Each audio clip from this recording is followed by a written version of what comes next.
Gusto ko lang po magpasalamat sa inyong lahat sa pagbati sa anak ko, kay Galo at kay Kyle, at sa sobrang pagsuporta niyo po sa Kapimpin Brothers. Kay Galo, sa akin na rin po, sobra pong salamat. Kulang po yung salitang pasasalamat, pero yun sa ngayon po, yun lang yung kaya kong ibigay at isukli sa mga comment na magaganda. Masaya po ako kasi nandiyan kayo palagi para sa amin.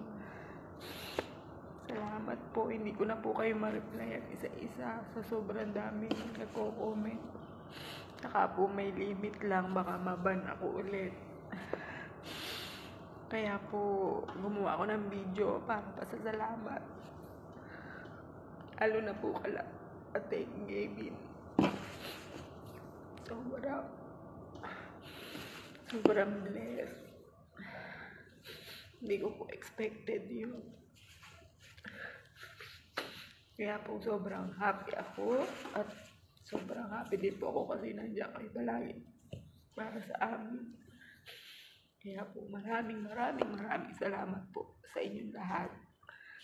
Pasensya na po kayo. Hindi ko po mapigilan yung iyakin po kasi ko talaga. Salamat po ulit mga lalab. Po hindi kayo magsawa, lalo na po sa akin, sa pagsuporta. Sana po lagi kayong nandyan, hindi kayo magsawa. Maraming salamat po. Kasi po kundi dahil sa inyo, hindi naman din po namin nila mararating yung status ng buhay nila ngayon at yung mga pangarap nila na natutupad dahil din po yun sa inyo.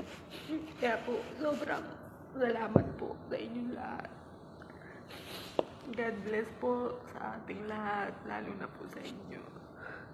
Salamat po mga lalabs.